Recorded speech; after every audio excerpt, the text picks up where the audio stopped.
அதப்பா, நாம் கோபால நாயக்கரின் பாசறைகளில் இருக்கும் வீரர்களுக்கு அவர்கள் குடும்ப செலவிற்கு வேண்டிய பணத்தை ஆங்காங்கே தருவதாக பொறுப்பேற்றுக் கொண்டிருக்கிறோம் அல்லவா? ஆமண்ணா. அதற்கான முயற்சிகள் நடந்து கொண்டிருக்கிறதா?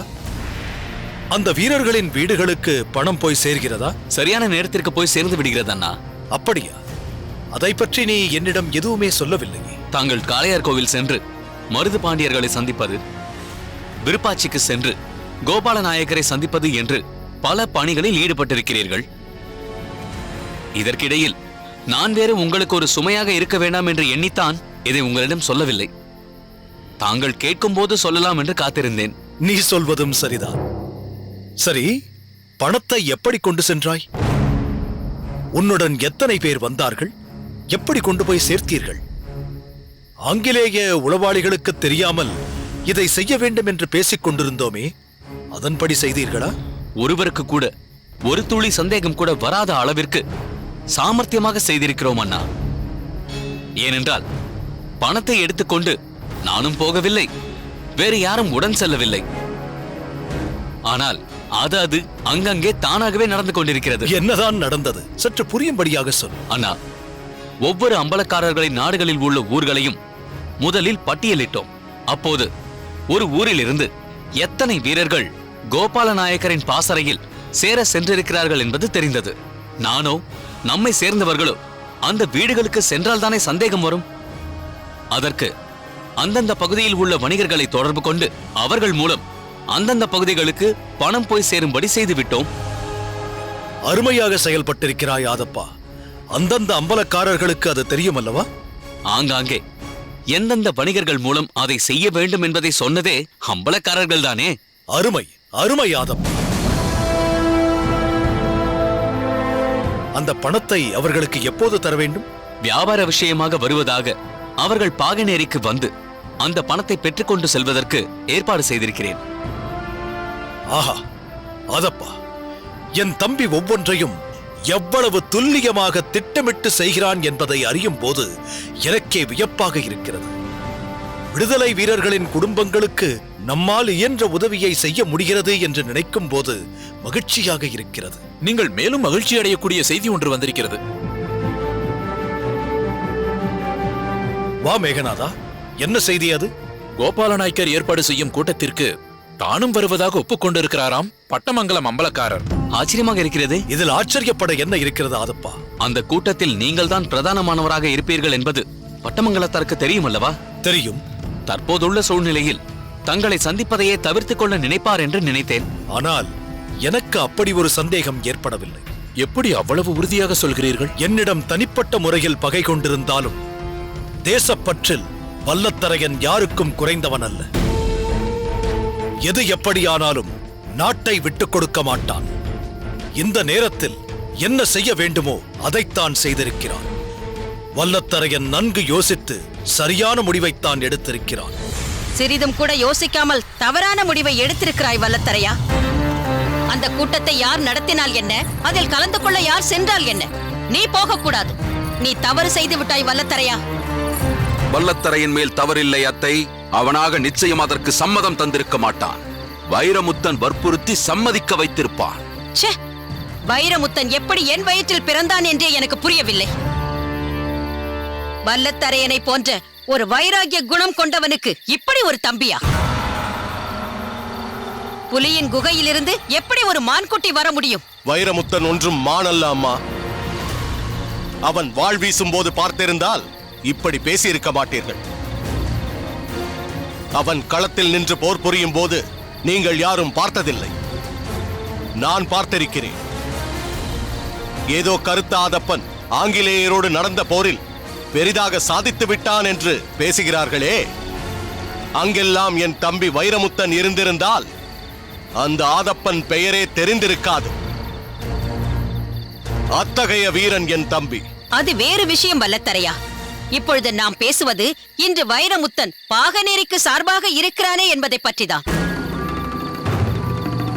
உன் மனதில் இருக்கும் வஞ்சம் அவனிடம் சிறிது கூட இல்லையே என்பதுதான். அந்த உணர்வு சிறிதாவது இருந்தால் இப்படி இந்த கூட்டத்திற்கு போக வேண்டும் என்று உன்னை வற்புறுத்தி இருப்பானா? தவறு என் மேல்தான் அத்தை. அன்றைய தினம் நான் வெளியில் சென்றிருக்க கூடாது. நான் வல்லத்தரையனுக்கு பக்கத்தில் இல்லாததுதான் இப்படி நடக்க காரணமாகிவிட்டது. அதனால் என்ன, இப்போது கூட நேரம் கடந்து விடவில்லை. நான் வர முடியாது என்று வல்லத்தரையன் தன் கைப்பட ஒரு ஓலை எழுதி தந்தால் அதை நான் அனுப்பிவிடுகிறேன். அது முடியாது மாமா. ஏன் முடியாது?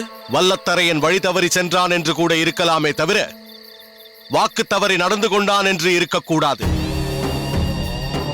அம்பலக்காரர்கள் நடுவே நான் வருகிறேன் என்று சொல்லிவிட்டு இப்போது வரமாட்டேன் என்று கடிதம் எழுதினால் என்னை பற்றி என்ன நினைப்பார்கள்? அது நியாயமற்ற செயலாகிவிடும். எது நியாயமான செயல், எது நியாயமற்ற செயல் என்று வல்லத்தரையனுக்கு நன்றாகவே தெரியும். வருகிறேன் என்று சொன்ன பிறகு வராமல் இருக்க மாட்டான். ஆனால் அவர் வந்தவுடன் என்ன செய்வார், எப்படி நடந்து கொள்வார் என்பது எவராலும் சொல்ல முடியாதண்ணா. ஏன் அப்படி சொல்கிறாய்? நீங்களே ஒவ்வொரு நிகழ்ச்சிகளையும் நினைத்து பாருங்கள். பரிவட்டம் கட்டிக்கொள்ள நீங்கள் விடுத்த அழைப்பை ஏற்றுக்கொண்டு வந்தார் என்பதை நினைத்து நாங்கள் எல்லாம் மகிழ்ந்தோம். ஆனால் இங்கு வந்தவுடன் ஒரு முறையாவது உங்களிடம் முகம் கொடுத்து பேசினாரா? உடன் இருந்தோரிடம் இயல்பாக சிரித்து பேசினாரா? வேண்டா வெறுப்பாக யாரோடும் பேசாமல் இருந்தார். போதும் போதாதற்கு மேகநாதனின் குலத்தை குறிப்பிட்டு அவன் மேற்பார்வை செய்த உணவை சாப்பிட வரமாட்டேன் என்று முரண்டு பிடித்தார். சின்னம்பலம், அப்போதே நீங்களும் பெரியம்பலமும் பேசி சமாதானப்படுத்தி விட்டீர்களே, இப்போது எதற்கு அந்த பேச்சு? அதுதான் போகட்டும்.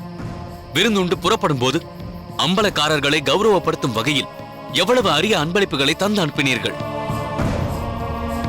அதை பெற்றுக்கொள்ளாமல் அவமதித்து விட்டு சென்றார் அல்லவா? இப்போது எதற்கு அதையெல்லாம் சொல்லிக் கொண்டிருக்கிறாயாதப்பா?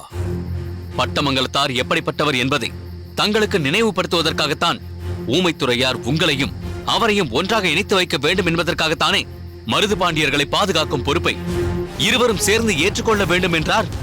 உண்மைதான்.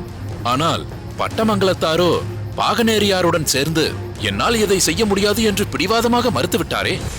அதனால்தானே நீங்கள் மனப்பூர்வமாக அவரே அதை செய்யட்டும் என்று விட்டுக் கொடுத்தீர்கள். அதையாவது ஒழுங்காக செய்தாரா? அந்த உரங்காப்புலியின் பேச்சை கேட்டு செயல்பட்டு மருது பாண்டியர்களை ஆபத்தில் சிக்க வைக்க பார்த்தாரே. தகுந்த நேரத்தில் நீங்கள் தலையிட்டு ஆட்களை மாற்றி அனுப்பாமல் போயிருந்தால் விடுதலை போராட்டத்தின் ஒரே நம்பிக்கை நட்சத்திரங்களான மருது பாண்டியர்கள் உதிர்ந்து போயிருப்பார்களே. இவ்வளவு பெரிய தவறு நம்மால் நடக்க இருந்ததே. பாகனேரியார் தானே நம்மை அதிலிருந்து காப்பாற்றினார் என்ற நன்றி சிறிதளவு இருந்திருந்தால் பகையை மறந்து தங்களை தேடி வந்திருக்க வேண்டாமா? அதை செய்யாமல் அப்படி நடந்ததற்கு காரணமே நீங்கள் தான் என்பது போல மேலும் பகை பாராட்டுகிறார். இதையெல்லாம் சொல்வதன் மூலம் நீங்கள் என்னதான் சொல்ல விரும்புகிறீர்கள்? வல்லத்தரையர் கோபால நாயக்கரின் கூட்டத்திற்கு வருகிறார் என்பதற்காக மகிழ்ச்சி அடைவதற்கு ஒன்றுமில்லை. அங்கும் அவரால் பிரச்சனை தான் ஏற்படும் என்கிறேன். அப்படி நினைக்காதீர்கள். ஒருவன் ஒரு விஷயத்தை தவறாக புரிந்து கொண்டு ஏருக்கு மாறாக ஏதேதோ பேசுவான். அதற்காக அவன் எப்போதுமே அப்படித்தான் இருப்பான் என்று சொல்லிவிட முடியாது. நஞ்சை கக்கும் நாகம் கூட ஒரு நாள் மாணிக்கத்தை தந்து விடுமாதப்பா. அதுபோல வஞ்சம் கொண்ட வல்லத்தரையன் கூட ஒரு நாள் நிச்சயம் மாறிவிடுவான். இந்த வல்லத்தரையன் தன் வஞ்சத்திலிருந்து ஒருபோதும் மாறிவிட மாட்டானம்மா. தேளுக்கு கொடுக்கில் விஷம், பாம்பிற்கு பல்லில் விஷம் என்பார்கள். ஆனால் எனக்கோ உடல் முழுவதும் வஞ்சம் என்ற நஞ்சு நிறைந்திருக்கிறது. அது அந்த வாளுக்கு வேலியையும் அவன் குடும்பத்தையும் அழிக்காமல் விடாது. இந்த அளவிற்கு பேசும் நீ வாளுக்கு வேலி கலந்து கொள்ளும் கூட்டத்திற்கு ஏன் போக வேண்டும்? பாகநேரியான் கலந்து கொள்ளும் கூட்டத்தில் பட்டமங்கலத்தான் ஒருபோதும் கலந்து கொள்ள மாட்டான் என்று சொல்லிவிட வேண்டியதுதானே? அது முடியாதம்மா. இந்த கூட்டம் வாளுக்கு வேலியும் வல்லத்தரையனும் மட்டும் கலந்து கொள்ளும் கூட்டம் அல்ல. அம்பலக்காரர்கள் அத்தனை பேரும் கலந்து கொள்ளும் கூட்டம். அதற்கும் மேலாக கோபால நாயக்கர் ஏற்பாடு செய்திருக்கும் கூட்டம். என்ன பெரிய கோபால நாயக்கர்? அவர் அழைத்தால் நீ போக வேண்டும் என்று கட்டாயமா? அவர் என்ன அம்பலக்காரர்களுக்கெல்லாம் தலைவரா? மாமா, கோபால நாயக்கரை இப்படியெல்லாம் தரம் தாழ்த்தி பேசுவதை என்னால் ஏற்றுக்கொள்ள முடியாது. அவர் எத்தகைய சிறப்புக்குரியவர் என்பதை உங்களை விட அம்மா நன்றாக அறிந்திருக்கிறார். கோபால நாயக்கரின் பெயரை சொன்ன மறுகணமே அவர் வேலு நாச்சியாருக்கும் தீரன் சின்னமலைக்கும் எப்படியெல்லாம் துணை புரிந்தார் என்பதை அழகாக எடுத்துக் கூறினார். அதனால்தான் மருது பாண்டியர்களே அவரை பெரிதும் மதிக்கிறார்கள். நான் ஒன்றும் யாரை பற்றியும் தவறாக பேசவில்லை வல்லத்தரையா. மருது பாண்டியர்களிடம் நீ எவ்வளவு மதிப்பு வைத்திருக்கிறாய் என்பதையும், அவர்களால் மதிக்கப்படும் நீ கோபால நாயக்கருக்கு எத்தகைய மதிப்பளிக்கிறாய் என்பதும் எனக்கு தெரியும். ஆனால் அந்த மருது பாண்டியர்கள் உன்னை அந்த அளவிற்கு மதிக்கவில்லையே. ஏதோ ஒரு முயற்சியில் தவறு நேர்ந்து விட்டது என்பதற்காக எப்போதுமே உன்னை அழைக்க வேண்டாம் என்றல்லவா விட்டுவிட்டார்கள். அப்படி சொல்லிவிட முடியாது மாமா. அவர்களால் என்னிடம் ஒரு பொறுப்பு தரப்பட்டது. அதை நிறைவேற்றுவதில் எப்படியோ யாராலோ தவறு நேர்ந்து விட்டது. அந்த நிலையில் நான் என்ன செய்திருக்க வேண்டும்?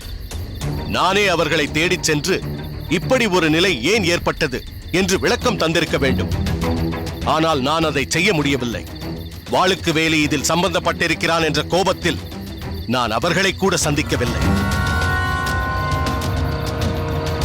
அப்போது அவர்கள் என்ன நினைத்திருப்பார்கள்?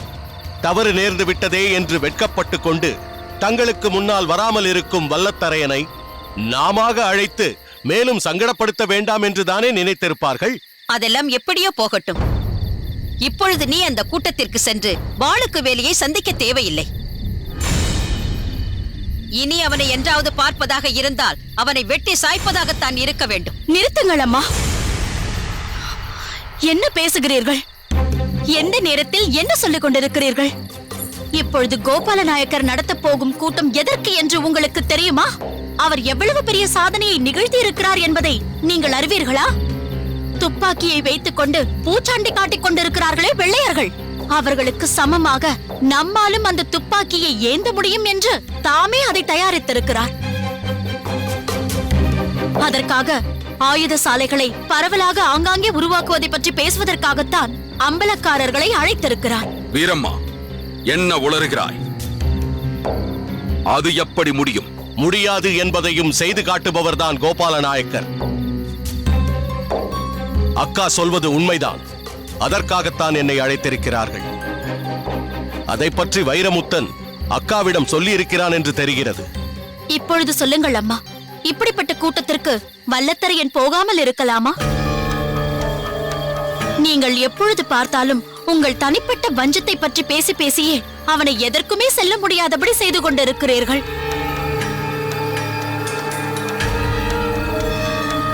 இப்படியே போய்கொண்டிருந்தால் பட்டமங்கலம் பாகனேரிக்கு மட்டுமல்ல, அம்பலக்காரர்கள் அனைவருக்குமே பகை நாடாக மாறிவிடும். கோபால நாயக்கருக்கு வல்லத்தரையன் பகையாகிவிட்டால் அதற்கு பிறகு பட்டமங்கலம் எல்லா பட்டங்களையும் இழந்து பட்டு போய்விடும். வல்லத்தரையா, இவர்கள் அவர்களுடைய தனிப்பட்ட கோபதாபங்களை உன்மீது திணித்துக் கொண்டிருக்கிறார்கள். இவர்கள் பேச்சை கேட்டுக்கொண்டு நீ பேசாமல் இருந்து விட்டால் நமக்குத்தான் இழப்பு. அதோடு பட்டமங்கலம் அம்பலக்காரர்களின் பரிகாசத்திற்கு ஆளாகி அவமானப்படும் நிலை வந்துவிடும். பட்டமங்கலத்தின் தனிப்பட்ட வஞ்சமா, பரந்த தமிழகத்தின் எதிர்காலமா? எது வேண்டும் என்பதை நீயே தீர்மானித்துக் கொள்.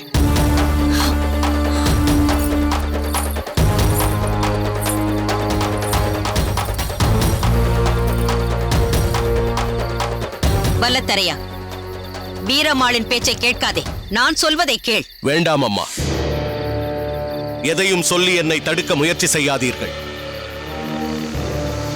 அதன் மூலம் உங்கள் பேச்சை மீறிக்கொண்டு சென்றேன் என்ற வருத்தத்தை ஏற்படுத்தாதீர்கள். இந்த விஷயத்தில் அக்கா சொல்வதுதான் சரி. பட்டமங்கலத்தின் வஞ்சத்தை விட பரந்த தமிழகத்தின் எதிர்காலம்தான் முக்கியமானது. அதனால் கோபால நாயக்கர் நடத்தும் அம்பலக்காரர்கள் கூட்டத்திற்கு நான் போவதென்று தீர்மானித்து விட்டேன் அம்மா. வேறு வழி இல்லை.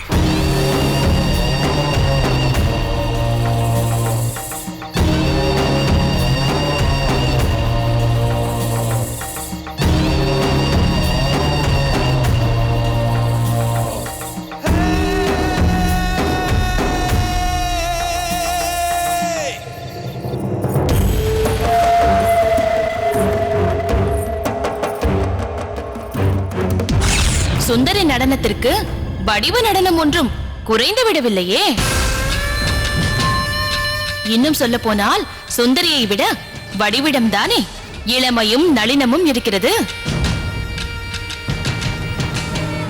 இவள் ஏன் தனித்து சோபிக்கவில்லை என்று நினைப்பேன்.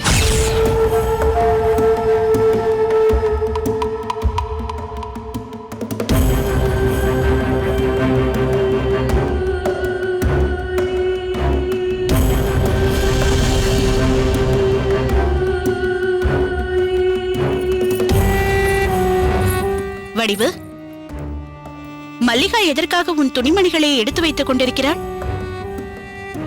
கேட்டால் எனக்கு எதுவும் தெரியாது, நீதான் துணிமணிகளை எல்லாம் எடுத்து வைக்க சொன்னதாக சொல்கிறாள். எங்கே புறப்படுகிறாய்? யாராவது அழைத்திருக்கிறார்களா?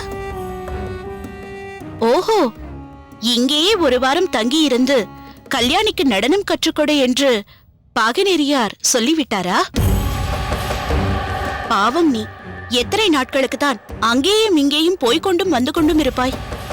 அதற்காகத்தான் எல்லா துணிகளையும் எடுத்து வைக்க சொன்னாயா? நீ என்ன நினைத்துக் கொண்டிருக்கிறாய்? இந்த வடிவுக்கு பாகனேரியை தவிர வேறு போக்கிடமே இல்லை என்று நினைத்து விட்டாயா? நீ சொல்லி அனுப்பி வைக்கும் வேலையை தவிர எனக்கு வேறு வேலைகளே இருக்காது என்று கருதி கொண்டிருக்கிறாயா? என்னை மதித்து எனக்கென வாய்ப்புகள் ஏற்படுத்தி தரவும் ஆட்கள் இருக்கிறார்கள்.